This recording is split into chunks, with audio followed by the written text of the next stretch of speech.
So starting off a few days ago, Kevin Durant had a meeting with Joseph Tsai, the Nets owner, and to put it simply, he said, "You're picking me or the GM and the head coach, but you're not getting both." Now I want to remind people, in 2021, Kevin Durant was signing a 4-year contract extension at 32 years old, and within 1 year, one, he is saying, "I am done at this place. To hell with the coach. I don't like the GM. And if I'm staying, you have to clear this entire management group and the coaching staff again." So, Justin, you're a New Yorker through and through. And I'm not even from New York. I'm from New Jersey. And this just pisses me off. I want to know your take because I have a lot to say. But I feel like for you, you're going to be a lot more. Even though you're a Knicks fan, I get that. This dude is sending such a bad message to the city.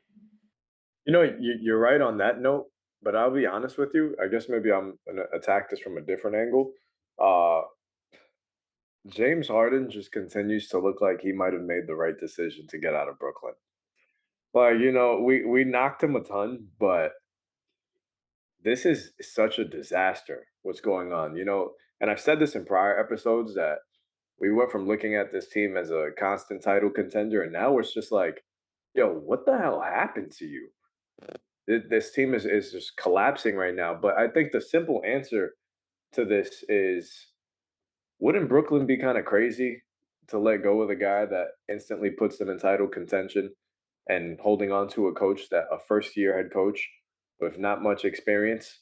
How many years does Nash have? Not 1 year. My bad. That's two. Well, he had no experience prior to the Nets job, so it Yeah. feels like he's a first Yeah. year head coach.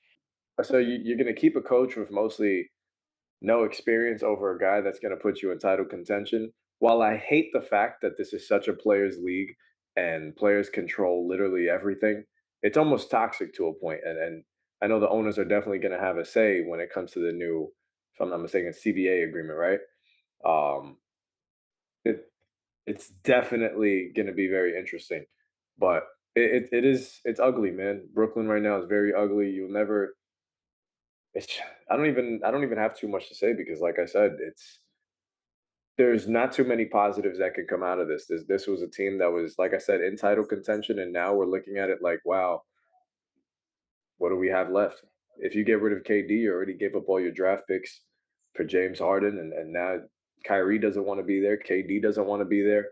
You look like every single move that you made has turned back and fired back on you. So You know the Justin, saying, everything you touch turns to gold. Definitely didn't happen here. so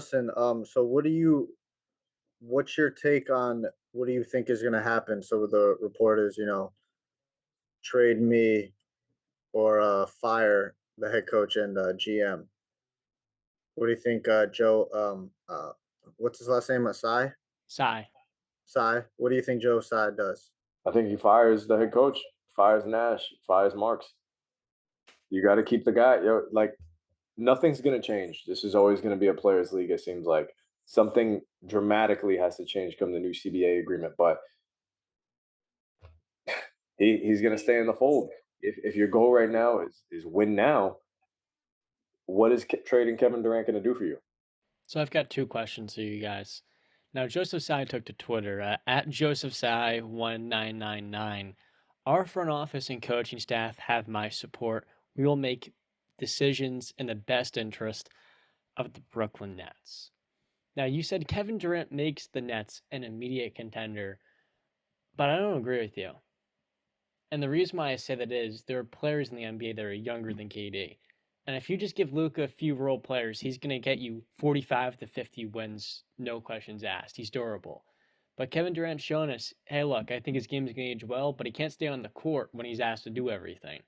And that in and of itself doesn't push the Nets to a top 4 or 5 seed. And hey, look, the fact of the matter is, you look at the numbers, how many 6 and 7 seeds are going to the NBA Finals? So, Almost none. but my point really isn't okay. I get what you mean. Kevin Durant makes them a contender in the sense that people want to play with Kevin Durant. So my point basically is, I'm not saying with what Brooklyn has right now they're a title contender, but having Kevin Durant in the fold makes this a place that people want to go to. You have that star player, people want to be around that. It's Kevin Durant, top 5 player in the league. That's an attraction in itself. It's the Big Apple. That's another attraction. That's what makes this team a title contender. Once you pull KD, much like the Knicks, you start to see a team with that looks like they have no direction. You know, nobody's going Yeah. to want to play there when KD's out. Uh, The only appeal would be that it's New York City and James Dolan isn't the owner. That's it. that is a good. That's a plus. John, Now, my second do you want? question, Oh, okay, your you second. can Go ahead. go first though, because I No, no, want no, to. no. Hit the second question. I look at Joseph Tsai's perspective of this entire situation. He gave Kevin Durant a red shirt year rightfully because he should have gotten one. The first year at the team, Katie does a miraculous job taking them to the Bucks to 7 games, the eventual champions. When look, we forget the number 2 scorer on those teams were Blake Griffin and Bruce Brown when Kyrie and James Harden went down. And Kevin Durant had a terrific Game 7, and the only reason why they lost is because in overtime, Harden was running on basically nothing, and Kevin Durant was gassed. We saw at the very end of the game where he was just settling for tough jumper after tough jumper over PJ Tucker. But then in 2022, he gets injured, and he was gassed again in the playoffs. We saw against that Boston team, they play physical, they rough you up. He just didn't have the wherewithal to keep up with them. And they were in almost every single game in that series too, but in the crunch time, he wasn't there. And so for Joseph Tsai, he watches that series. You won 0 games when every other team in the postseason won at least 1. Jokic had a horrible match against the Warriors. He almost got 2 games. And he had much worse support. Jokic didn't have an all-star playing alongside him. I think basketball fans forget Jokic has never played with an all-star. Kevin Durant had Kyrie Irving, who we know for a variety of reasons, it's a wide variety, is not always reliable, especially in the postseason post-2016.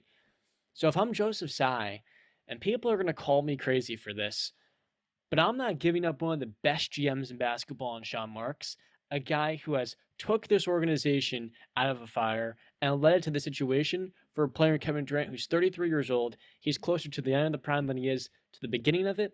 And most importantly, he can't even win you a damn playoff game. Like, think about how crazy that is. That we're going to take the guy who we forget he and Kyrie Irving got Kenny Atkinson fired. Kevin had played 0 games for Atkinson. Not even 1, and he won him out. And this Steve Nash was him and Kyrie's decision. They wanted Nash. The whole thing is, for these stars, they want to have power. And by getting to Steve Nash, a former player who players like, they feel like they're in control. And then they realized, oh wait, Nash doesn't have the experience and just overall the background to lead us and elevate us the way a Steve Kerr or a Tyronn Lue can.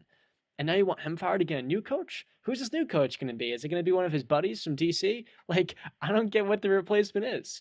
Because the best one on the market is Mike D'Antoni, Frank Vogel, who just got ran out of Los Angeles. For me, if you take Kevin Durant, you're just getting into this rat race where you're making one bad decision after another because of a flawed system that gives players way too much power. And quite frankly, Kevin Durant's a great basketball player, but he's shown this is not LeBron James. Even LeBron, you don't want as your GM. And so there is no way I'm giving him this much power to basically drive my team into the ground when I've already invested all my draft picks into building a squad around him, and that already failed. And I'm going to give him another go around?